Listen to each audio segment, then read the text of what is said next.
Critérium des 4 ans. Groupe 1 sur 2850 mètres avec une allocation totale de 300 000 euros. Ils ne sont que 11 à se présenter derrière le laser. Pourquoi cela? Y a-t-il un épouvantail dans la course? Nous allons voir ça tout de suite avec la présentation des différents partants. Le numéro 1, Canté de Rec. Qu'est-ce que tu peux nous en dire, PL, par rapport à lui?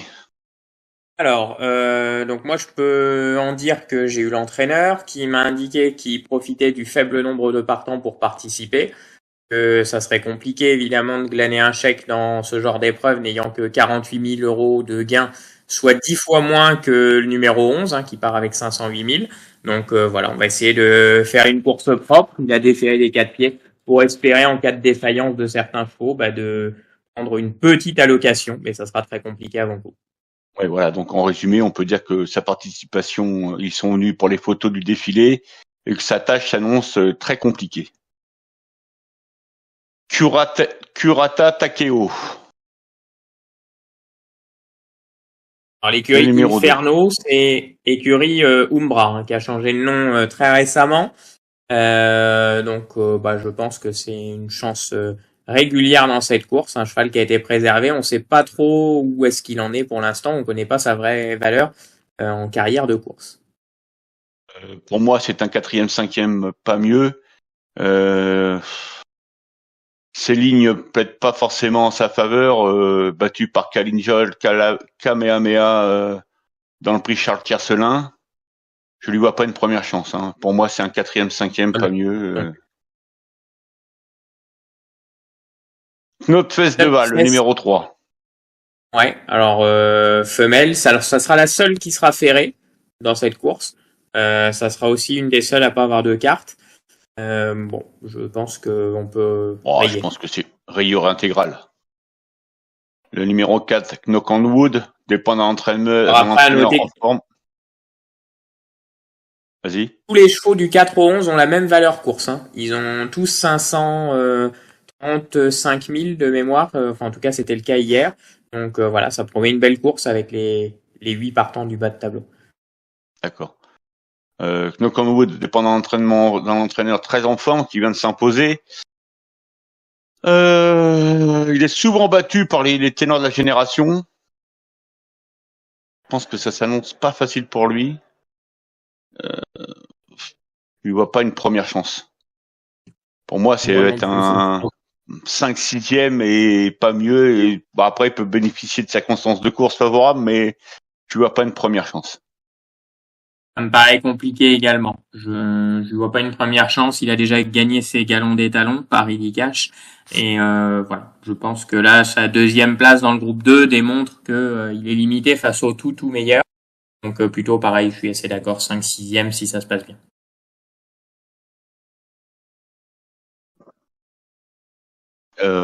Le numéro 5, Noah du Gers. Il dépend de l'entraînement redoutable de Monsieur Yoni Mendes. Il a quand même des performances intéressantes. Il a gagné le prix de Tonac 2020 maintenant que Knockwood assez facilement. Malgré ça, je pense qu'il est quand même barré par le reste du top de la génération. Il va avoir du mal à... Lui aussi, pour être dans le trio, ça va être, à mon avis, compliqué. Je suis assez d'accord avec je lui vois plutôt une chance secondaire pour être 4-5 qu'être 3e. Il n'y a pas les œillères descendantes. Et les dernières performances sont bonnes, mais dans des lots moins relevés. Donc, ouais. Le numéro 6, Kalinjol. Ça semble être la meilleure femelle de la génération. Et si on fait des lignes croisées par rapport à ces courses, elle semble détenir une chance potentielle pour être sur le podium. Maintenant, à voir, elle s'est pas trop frottée encore à certains des candidats qu'elle va rencontrer aujourd'hui. Donc, je ne pense. Elle est candidate au podium pour moi, mais pas aux 2 premières places.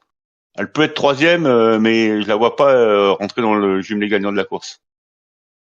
Également, j'ai un avis similaire au tien pour Kalinjol. Je pense que ça va être compliqué. Le numéro 7, Kim's Green Valadour. J'ai eu l'entraîneur j'ai eu l'entraîneur au téléphone, il est pas dans sa robe de mariée.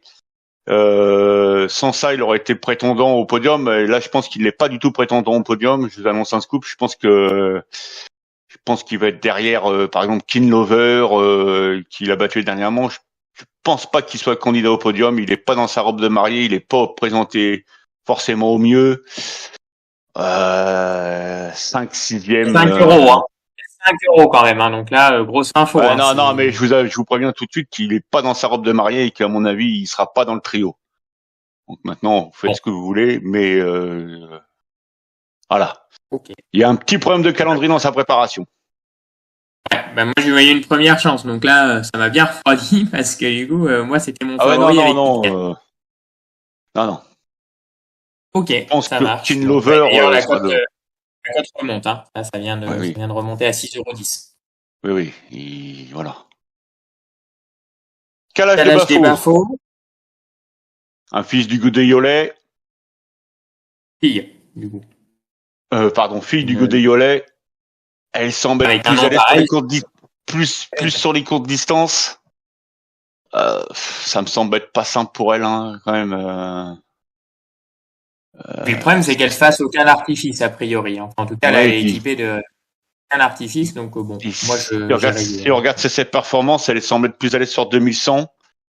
Euh, c'est la plus grosse cote de la course, à part le 1 et le 2. Donc, je pense j'y pas crois qu'elle ait pas. une chance primordiale dans cette épreuve.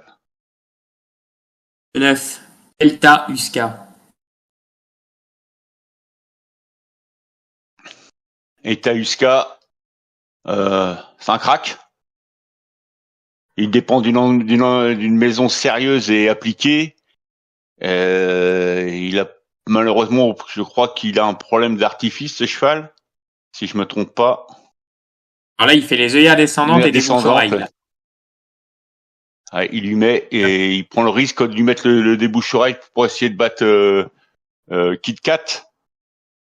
Hmm. Maintenant, ça sera soit lui, soit Kit Kat. Hein. Ça devrait pas sortir de là. La driveuse est en forme. Elle vient de s'imposer dans la première épreuve. C'est pas la même discipline, hein. Là, il va falloir tenir les rênes, hein. Donc, il va falloir Ouais, mais deux bras solides. je pense que le cheval est bien entraîné, bien élevé, bien drivé, candidat à la victoire. Enfin, principal opposant à Kit Kat. Ok. Keen Lover, présenté au top, droitier. Écoutez, on va essayer de prendre la troisième place, hein, derrière les deux épouvantails de la course. Hein. Ça semble être la place qui lui est tout désignée, donc voilà, on n'en attend pas moins. Il est déjà étalon, mais à mon avis, c'est le troisième en puissance avec Kalin Jol. Les deux autres lui semblent être supérieurs. Après, la course est ouverte et je pense que il peut être troisième. Un truc qui 11-30. m'interpelle avec Team Lover, c'est quand même le départ souvent assez lent. Alors, il court caché, mais est-ce que ça va pas être compliqué face à des chevaux qui justement vont, ça va peut-être barder un peu, quoi. Il y en a peut-être qui vont prendre le dos des Ouais. leaders, il a des oreilles, mais tous les autres aussi, quoi. Il va peut-être Ouais, mais falloir l'aider en mi. À Vincennes, il faut pas trop aller devant. Donc, Ouais. je pense qu'il peut venir ramasser les morts justement.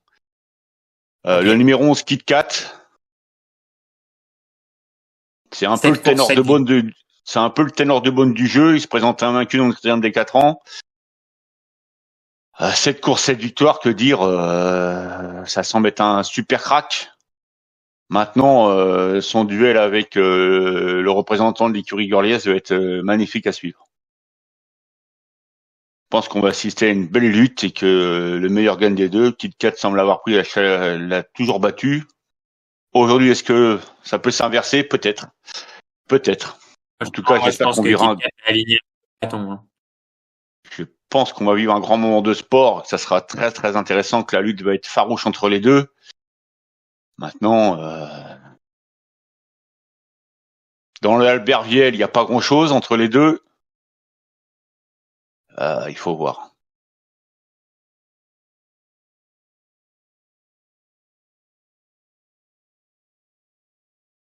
La photo? Ouais.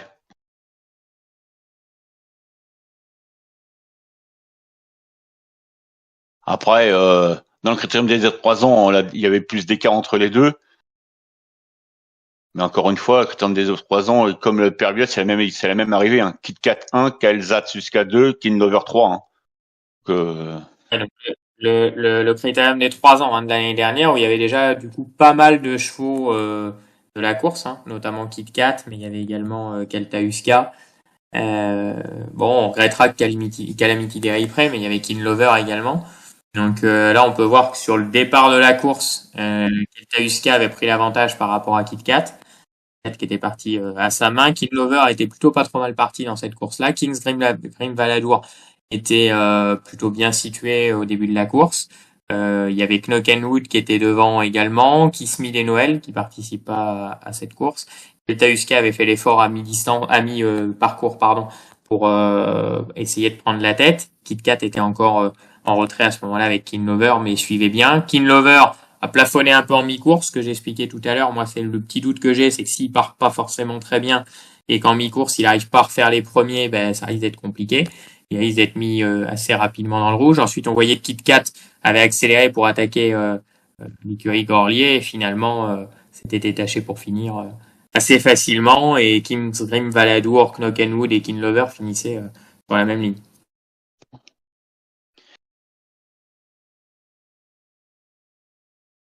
Ok. Pas de souci. Enfin bon, même Kinlover, si Kinlover a toujours été troisième des deux autres, donc à mon avis, je vois pas pourquoi il répéterait pas, il a battu tous les autres. Donc à part Kalinjol, les autres, je vois pas qui peut devancer Kinlover aujourd'hui. Hein.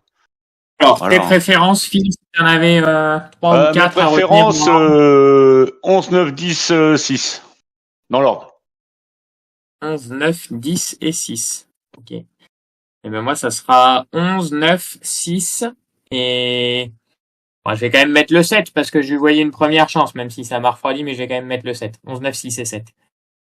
Pour ceux qui étaient pas là, je rappelle que le 7 n'est pas dans sa robe de mariée, qu'il y a un problème de calendrier dans sa préparation et qu'il n'est pas forcément présenté au mieux de ses possibilités.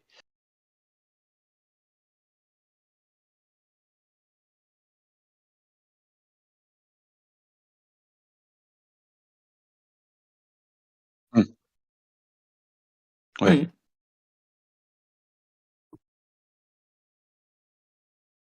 Très bien. Pas de souci. Donc nous sommes à 2 minutes du départ. 2,40 pour le 11 KitKat, 4,70 pour Keltas Uska. C'est comme les Andelis, il faut dire le S a priori. D'accord. Knockenwood est très joué. Je suis assez surpris que Knockenwood soit plus joué que Kinlover et que Kalinjol. Nowo du Gers est aussi plus joué que Kinlover, ça m'étonne un peu.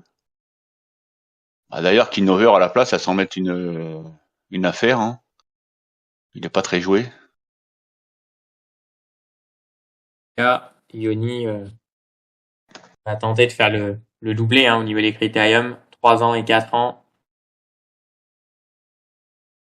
KitKat chocolat ou pas, Phil? KitKat chocolat, mais moins chaud que les deux précédents lauréats. La lutte risque d'être serrée avec le représentant Gorliez. En tout cas, il y a du monde dans les tribunes. Hein. Ça fait plaisir à voir. Ouais. Le monde est arrivé. Ils ont fini de manger. Ils ont fini de digérer. Allez. Dans moins de 30 secondes. PL, ça va être à toi. Je te laisse. Et rendez-vous après la course. Ouais, ça. Il y a des à l'équipe 4 dans le public. Allez, critérium des 4 ans, 2850 mètres. Et ils sont partis avec un bon départ au trot de tous les concurrents. Calage des Baffos, le numéro 8, qui a pris l'avantage devant 4 qui est deuxième. Kalinjol est bien placé en troisième position devant Knockenwood qui est quatrième. King's Dream Valadour est bien placé également. On retrouve Keltasuska à mi-peloton et on ferme la marche avec Knotfest de Val. avec Kalash des Bafo qui a toujours l'avantage, Knock'n'Wood qui est deuxième devant Kalinjol, KitKat est à l'extérieur pour l'instant des premiers, Kings Ring Valalour est bien placé, les deux autres chevaux de la casaque de Yoni, Kindlover et Kno Haut du Gers sont également en bon rang devant Kelta Suska et on ferme toujours la marche avec la casaque de Valandré du numéro 3. On aborde la ligne des tribunes et Kalash des Bafo qui a décidé d'aller tête et corde aujourd'hui et de mettre la pression pour l'instant. 2-3 sulky d'avance devant Kalinjol qui mène le reste du peloton. Le favori KitKat est 3-4e devant Knock'n'Wood, Kings Green Valadour qui est bien placé devant Kno Haut du Gers. Kelta Suska pour l'instant patiente à l'arrière-garde devant les numéros 1, 2 et 3, les moins riches de la course. Kalash des Bafo qui a toujours l'avantage alors qu'on a une faute. On a une faute du numéro 5 qui n'a pas pu être remis, Kno Haut du Gers qui est au galop et qui a été disqualifié. Alors qu'on aborde la fin du deuxième tournant, Kalash des Bafo qui a toujours l'avantage devant Knock'n'Wood qui est deuxième, KitKat qui est troisième, Kalinjol quatrième, Kindlover se rapproche, Kelta Suska est bien placé devant King Green Valadour. On dirait que la victoire va sûrement se jouer entre ces sept-là. Les autres ont du mal à suivre. On voit le 2 qui est déjà sollicité, le 1 très sollicité également, et le 3 ferme la marche à plusieurs longueurs. Avec Kalash des Bafo qui a toujours l'avantage, mais Knock'n'Wood qui l'attaque maintenant à son extérieur dans la ligne d'en face. Kelta Suska se rapproche facilement. KitKat est quatrième pour l'instant, patientant à mi-peloton devant Kalinjol, King Green Valadour, Kindlover est très sollicité. On a le 2 qui tente de revenir, c'est Kurata Takeo, mais encore à mi-distance des premiers. Kalash des Bafo, Knock'n'Wood qui sont aux deux premières places et Knock'n'Wood qui prend maintenant l'avantage. Kalash des Bafo qui rentre quelque peu dans le rang. Kelta Suska qui attaque alors que KitKat a été remis à la corde par Yoni Mendes, son partenaire. Kindlover est également bien placé devant Kalinjol et Kings Ring Valadour, dernier tournant. Knock'n'Wood qui a toujours l'avantage, mais Kelta Suska qui se rapproche, KitKat qui passe à l'offensive maintenant et qui va tenter de faire comme dans le critérium des 3 ans. Kings Ring Valadour est bien placé devant Kindlover ou encore Kalash des Bafo. Ligne droite finale avec KitKat qui prend l'avantage maintenant devant Kelta Suska, Kings Green Valadour qui va tenter de l'attaquer, Knock'n'Wood à la corde va tenter de résister pour une place, il reste 200 mètres et KitKat va tenter le coup de 8, KitKat, Kelta Suska et KitKat qui va s'imposer, 8e victoire en 8 sorties publiques. Kelta Suska termine deuxième devant Kings Green Valadour, Kalinjol et Knock'n'Wood. Ben voilà, bravo à l'écurie Yoni. Le favori qui s'impose, qui ne déçoit pas à 2,40 €. 8e course et 8e victoire. Ah ouais, franchement, quel champion. Bravo aussi à l'éleveur. Bravo également à l'éleveur qui est un ancien joueur, mais qui est un joueur discret, Thomas. Bravo à lui d'avoir élevé un tel crack. KitKat a adopté toujours la même tactique, c'est-à-dire qu'il part lentement, il fait son effort dans la montée, en haut de la montée. Kelzas, qui aujourd'hui a encore attaqué encore plus fort que d'habitude dans la montée pour essayer de surprendre son adversaire, et qui a fait un trou à un moment, mais malheureusement pour lui, KitKat est venu l'ajuster dans la ligne droite, à mi-ligne droite, et malheureusement il n'a pas pu inverser le résultat des précédentes épreuves. Donc ces deux-là je pense que sont deux très très bons chevaux. King Green Valadour, qui je pense sans son problème de calendrier aurait donné chaud pour la deuxième place à Kelzas, c'est-à-dire qu'il est en progrès. Nous avons affaire à 3 bons chevaux. Kalinjol confirme ce que je pensais d'elle, c'est la meilleure jument la meilleure pouliche de la génération. Elle est là, présente. 4e. Knock'n'Wood manque un peu d'endurance sur ce genre de parcours. Kindlover court pas très bien, à mon avis. Même s'il a eu un bon parcours, il est trouvé un peu pris de vitesse dans la côte. T'avais raison, PL, il était pris de vitesse dans la montée. Et après les autres,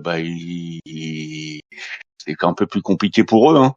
Kno du Gers disqualifié, on peut pas savoir. Conté Drake disqualifié, mais pensons pas avoir une première chance. Knofes Deval a fait un compteur public. Et Kalash de Bafo a animé le début d'épreuve, mais après elle est rentrée dans le rang quand les choses ont commencé dans la montée. Voilà tout ce qu'on peut dire de cette course. Je pense que les rapports au Paris Mutuel vont pas être extraordinaires. Et non, tout le monde avait. Alors, au niveau des cartes, il y a eu du 80% jour avec un peu partout. Oui, non. Les 3 premiers même. Donc voilà, ils ont tous misé là-dessus. 4e également. Dans le genre de course, c'est un peu normal. Et le 5e aussi. Les 5 premiers avaient le 80% jour avec. Ils l'ont tous eu, Phil?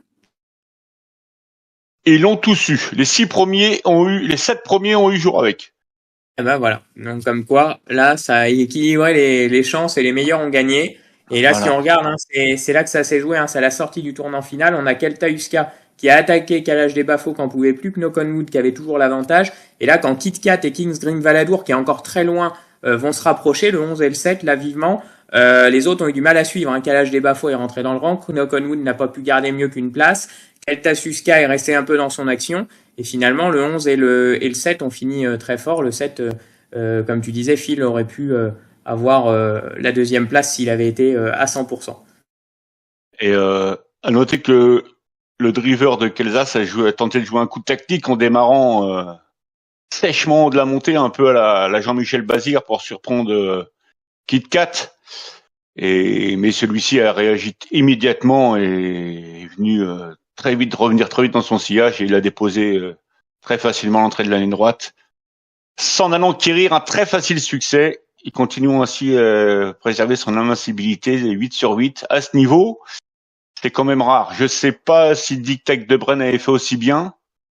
Mais en attendant, s'il y a des historiens du jeu, s'il y en a qui savent si